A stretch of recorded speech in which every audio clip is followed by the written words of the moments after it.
Film शुरू होती है और हम थॉमस नाम के एक आदमी को देखते हैं जो घर आते ही ये खबर सुनता है कि उसकी बहन को अगवा कर लिया गया है। उसकी बहन अपने डैड के लिए एक खत भेजती है जिसमें लिखा था कि अगर वो उसे जिंदा देखना चाहते हैं तो एक आइलैंड आकर मुझे आजाद करने की कीमत अदा करनी होगी, वरना मुझे अगवा करने वाले लोग मार डालेंगे। तो अब थॉमस अपनी बहन को बचाने के लिए तैयार हो गया और अपना सफर शुरू करता है। ट्रेन से सफर के बाद वो समंदर के किनारे पहुंचता है जहां से उसे कश्ती के जरिए आइलैंड पर जाना था। कश्ती में चढ़ने से पहले थॉमस देखता है कि उसके पास जो टिकट है वो बाकी लोगों से अलग है। उसे ये चीज अजीब लगी, इसलिए वो चालाकी से अपनी टिकट एक दूसरे आदमी से बदल लेता है। जब वो कश्ती में चढ़ जाता है तो उसने देखा कि जिस आदमी से उसने टिकट बदला था उसके सामान पर क्रॉस का निशान लगा दिया गया है। फिर अगली सुबह उनकी कश्ती आइलैंड पर पहुंचती है। थॉमस देखता है कि उस टिकट वाले आदमी को कुछ लोग अपने साथ ले जा रहे हैं। आइलैंड पर नए आने वाले लोगों का वेलकम किया जाता है और हर किसी को एक खाली बोतल दे दी जाती है। थॉमस अपने कमरे में जाता है और वहाँ एक किताब देखता है जो इस आइलैंड के लीडर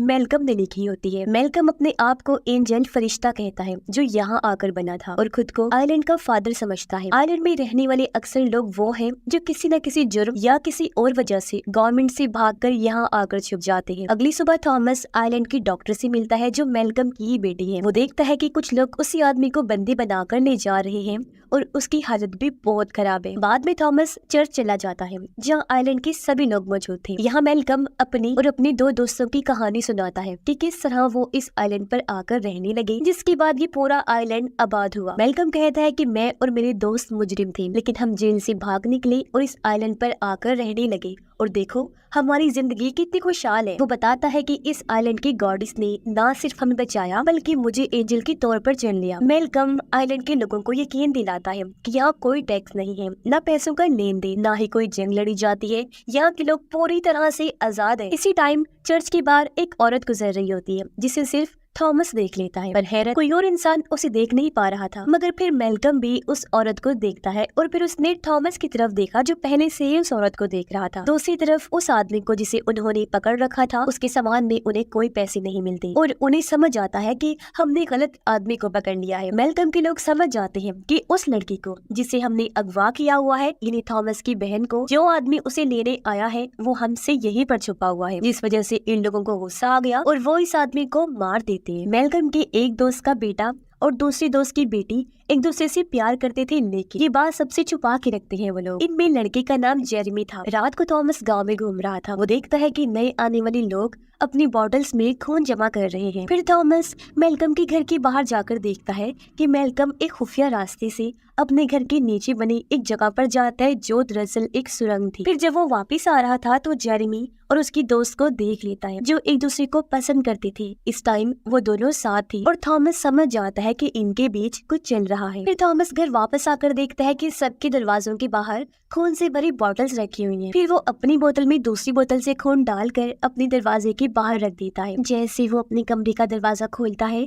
चाबी से उसका हाथ जख्मी हो गया और कुछ खून जमीन पर गिर जाता है। पर जब वो कमरे में चला गया तो उसी वक्त एक औरत आकर वो खून चाटना शुरू कर देती है जो काफी भयानक दिख रही थी। थॉमस फिर मेलकम की किताब का एक सफा फाड़कर गांव का नक्शा बनाता है उसके पीछे। इसके बाद हमें जंगल में दूर दराज एक घर दिखाया जाता है जिसके सामने से सुरंग की दूसरी साइड से मेलकम निकलकर बाहर आता है। इस घर और सुरंग के रास्ते की निगरानी एक बहुत ही डरावना आदमी कर रहा था जो मेलकम का सर्वेंट था और अब मेलकम घर के अंदर चला जाता है। अगली सुबह जेरेमी थॉमस को काम पर ले जाने आता है और उसका शुक्रिया अदा करता है कि उसने अब तक उनके रिश्ते के बारे में किसी को नहीं बताया। थॉमस जेरेमी से अपनी बहन के बारे में पूछता है। अब पहले तो जेरेमी कुछ नहीं बताता, लेकिन जब थॉमस उसे मार पीट करके पूछता है तो जेरेमी बताना शुरू करता है। वो कहता है कि 1 महीने पहले मेलकम और उसके 2 साथी, जिनमें मेरा बाप और मेलकम का दोस्त शामिल था, वो तुम्हारी बहन को अगवा करके यहाँ लाए थे ताकि तुम्हारे बाप से तुम्हारी बहन को लौटाने के बदले ढेर सारे पैसे ले सके। आगे वो बताता है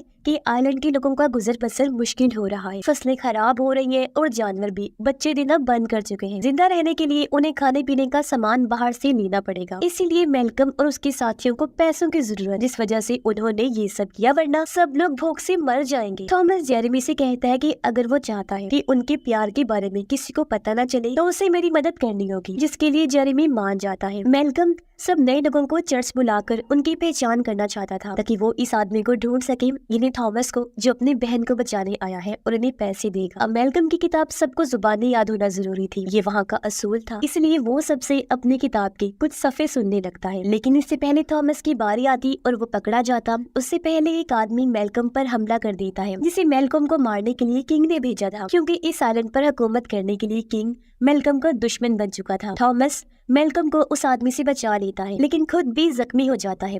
अब हमला करने वाले आदमी को मार दिया जाता है और मैल्कम थॉमस को अपनी डॉक्टर बेटी के पास लेकर आता है। यहाँ मैल्कम थॉमस से वादा करता है कि मैं हमेशा तुम्हारा वफादार रहूंगा, क्योंकि तुमने मेरी जान बचाई है। अब मैल्कम और उसके दोनों दोस्त पूरी कोशिश कर रहे थे ताकि जल्द से जल्द उस आदमी को ढूंढ सके और उससे पैसे हासिल कर सके। रात को थॉमस की बहन को सबके सामने लाया जाता है और मैल्कम ऐलान करता है कि ये लड़की एक एजेंट है जो किंग ने भेजी है और इसके साथ उसका एक साथी भी इस गांव में छुपा हुआ है। फिर मैल्कम धमकी देता है कि अगर वो आदमी सामने नहीं आया तो इस लड़की को मार दिया जाएगा। अब हालांकि ये धमकी सुनकर थॉमस अंदर से डर गया था, लेकिन वो फिर भी बाहर नहीं आता, इसीलिए उनका ये प्लान भी नाकाम हो जाता है। अगली सुबह थॉमस की बहन को जंजीरों से बांधा होता है और कुछ बच्चे उसे तंग कर रहे होते हैं। मैल्कम की बेटी उसे खाना देने आती है और बच्चों को वहाँ से डांट कर भगा देती है। मैल्कम और उसका साथी बातें करते हैं कि आज रात एक फेस्टिवल त्योहार रखेंगे, सब लोग जब इस फेस्टिवल में आएंगे तो हम उनके घर की तलाशी लेंगे, पैसे भी मिल जाएंगे और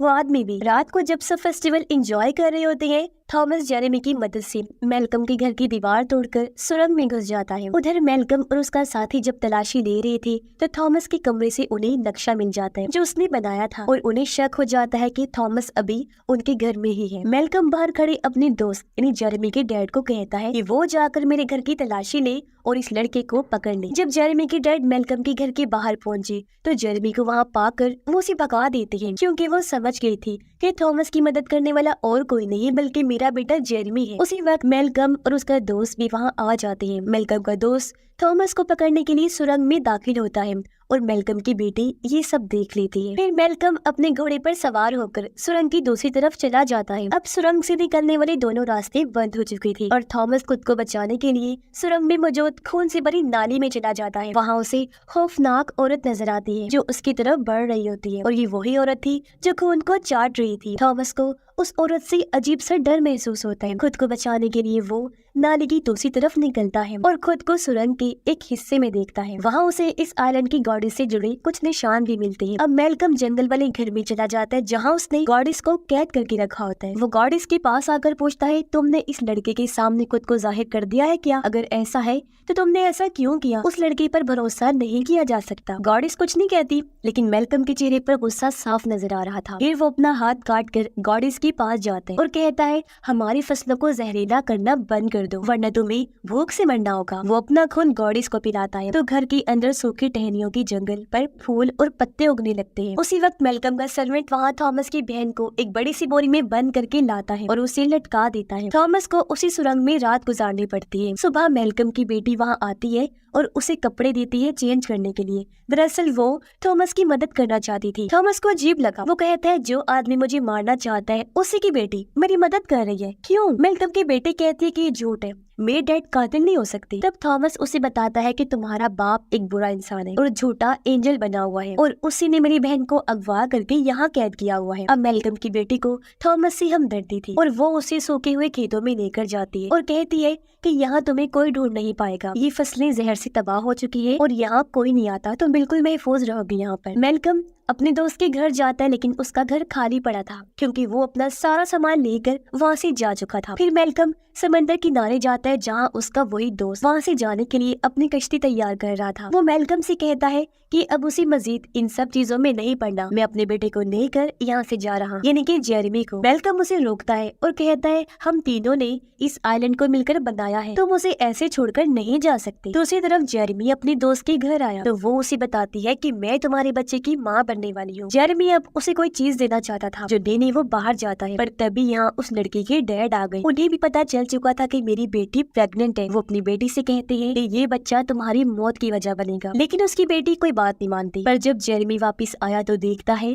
कि उसकी दोस्त को उसके बाप ने मार दिया है। ये देखकर जेरेमी गुस्से से पागल हो गया। वो अपनी दोस्त के डैड पर हमला कर देता है और उसे जख्मी कर देता है। लड़की का बाप जल्दी से घर से बाहर भागा और लोगों को कहता है कि ये कातिल है, इसने मेरी बेटी को मार दिया और अब मुझे मारना चाहता है, क्योंकि लोगों के सामने वो अपने आप को मजलूम साबित करना चाहता था। अब जेरेमी ये देखकर वहाँ से भाग जाते हैं और लड़की का बाप कहता है ये मुजरिम है और इसे प्योरीफाई करना होगा, यानी कि पाक साफ करना होगा। तब गार्ड उसे कहते हैं कि प्योरीफाई का हुक्म सिर्फ हमारे एंजल मेलकम ही दे सकते, लेकिन लड़की का बाप यानी मेलकम का दोस्त कहता है कि मेलकम असल लीडर नहीं है, असल लीडर तो मैं हूँ और मेरा हुक्म तुम्हें मानना होगा। इसलिए गार्ड्स जेरेमी को पकड़ने के लिए उसका पीछा करते हैं। वो भागता हुआ सूखे हुए खेतों में मेलकम की बेटी के पास चला जाता है और उससे मदद मांगता है, मगर इतनी देर में गार्ड्स भी वहाँ पहुँच जाते हैं और उसे उठाकर वापस ले जाने लगते हैं। मेलकम की बेटी उन गार्ड्स को रोकने की कोशिश करती है और उनके पीछे चली जाती है। थॉमस भी चाहता था कि वो जेरेमी को बचा ले, तो वो भी उनका पीछा करता है। फिर जेरेमी को मेलकम की गद्दार दोस्त के पास लाया जाता है, जहाँ वो कहता है कि हमें फौरन इसे प्योरीफाई करना होगा। फिर प्योरीफाई के नाम पर वो उसे मार देते हैं, हालांकि मेलकम की बेटी उन्हें रोकती भी है और फिर यहाँ थॉमस को भी पकड़ लिया जाता है। इसी दौरान मेलकम और उसका दोस्त यानी जेरेमी के डैड भी वहाँ पहुँच जाते हैं, लेकिन तब तक बहुत देर हो चुकी थी और जेरेमी मर चुका था। जेरेमी के डैड उसके लिए बहुत रोते हैं। तब मेलकम का दूसरा गद्दार साथी अपने गार्ड्स को कहता है कि इसे यहाँ से ले जाओ। मेलकम अपने उस साथी से कहता है कि ये सब तुमने ठीक नहीं किया और असली लीडर मैं ही। तब उसका साथी जवाब में कहता है कि तुम नहीं बल्कि मैं हूँ असली लीडर। वो मेलकम को लोगों के सामने बुज़दिल और कमजोर साबित करने के लिए कहता है कि ये एक झूठा एंजल है और इसी की वजह से आज हमें बुरे दिन देखने पड़ रहे हैं। फिर वो मेलकम को कहता है कि अगर वो असली लीडर है तो अपने आप को साबित करें, जिसके लिए तुम्हें सबके सामने थॉमस को खत्म करना होगा, जो चीज तुम्हारी बेटी भी देख। जब मेलकम थॉमस को मारने के लिए आगे बढ़ा तो उसकी बेटी बीच में आकर उन्हें रोकने की कोशिश करती है, पर मेलकम कहता है कि नहीं, अब यही ठीक होगा कि हम इसे मार दें। लेकिन इससे पहले वो थॉमस को मारता गोली चलने की आवाज आती है, जो जेरेमी के डैड ने चलाई थी। वो वापिस आ गई थी और कहती है कि अब गॉडिस को मारना होगा, जो कहने के बाद वो जंगल की तरफ भाग जाता है। थॉमस गार्ड्स पर हमला करके खुद को आजाद करवा लेता है और वो भी वहाँ से जंगल की तरफ भागता है। मेलकम और उसका साथी भी उसका पीछा करते हैं, जंगल में आने लगते हैं। जंगल में बने उस घर के पास आकर थॉमस देखता है कि मेलकम के उस ड्राउनी सर्वेंट ने जेरेमी के डैड को मार दिया है, लेकिन मरने से पहले वो थॉमस को कह देते हैं कि इस सब को आग लगाकर खत्म कर दो। और अभी इससे पहले ड्राउना सर्वेंट थॉमस को देखता वो वहाँ बने एक बड़े से होल के जरिए घर के अंदर घुस जाता है। तब तक मेलकम और उसका साथी भी यहाँ आ गए थे। उसका साथी मेलकम के सर्वेंट को भी मारने की कोशिश करता है, लेकिन मेलकम उसे रोक देता है। तब गुस्से में वो मेलकम पर ही गोली चला देता है। गोली उसके कंधे पर लगी और वो सुरंग में जा गिरता है। अब उसके साथी को ये लगता है जैसे मेलकम मर चुका है। थॉमस चुपके से देखता है कि सर्वेंट जबरदस्ती गॉडिस को खून पिला रहा है। जैसे गॉडिस ने खून पिया, सूखी टहनियां हरी भरी होने लगती है। तभी थॉमस को वहाँ अपनी बहन भी मिल गई, जिसे थॉमस बोरी से बाहर निकालता है। पर तभी यहाँ सर्वेंट आकर थॉमस के सर पर जोरदार हमला करता है, जिससे वो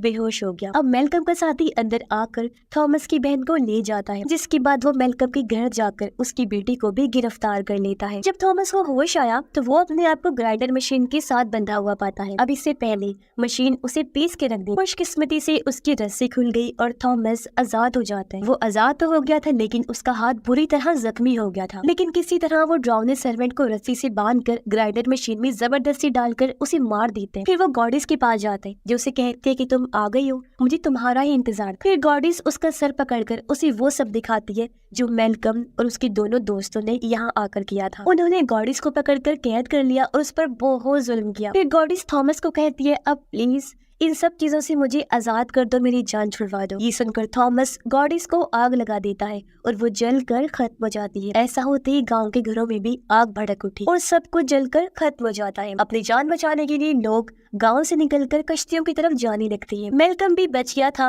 और वो भी वहाँ से निकलने लगता है। उधर मेलकम के साथी ने थॉमस की बहन और मेलकम की बेटी को चर्च में बंद कर रखा होता है। वो मेलकम की बेटी से कहता है कि मैंने ही गॉडिस को ढूंढा, मैंने ही उसके बारे में सब जानकारी हासिल की, मैंने ही उसे कैद किया और ये पता लगवाया कि अगर हम उसे खून पीने के लिए दें तो बदले में वो हमें क्या कुछ दे सकती है। अब पहले पहले तो हम उसे जानवरों का खून देते रहे, पर जब उसने काम करना बंद कर दिया, यानी कि गुस्से में कि हमने उसके साथ ऐसा किया, तो फिर हमें इंसानी खून की जरूरत पड़ी जो हम उसे दे सकते थे। हमने ऐसा किया भी उसे इंसानों का खून देने लगी। गॉडेस बस एक मशीन है, हम उसे फीड करते हैं, खून पिलाते हैं और बदले में हमें माला माल कर देती है वो। और अब मैं तुम दोनों को भी मार कर उसे फीड करवाऊंगा। फिर वो दोनों लड़कियों को मारने ही वाला था कि थॉमस वहाँ पहुंचकर उस पर हमला कर देता है। दोनों लड़कियां भी गन से शूट करके अपनी जंजीरों को तोड़ देती हैं। मेलकम का साथी खुद को बचाने के लिए चाकू से थॉमस पर हमला करके बुरी तरह उसे जख्मी कर देता है। फिर दोनों लड़कियां अपनी जंजीरों से मेलकम की साथी का गला घोट कर उसे मार देती हैं। थॉमस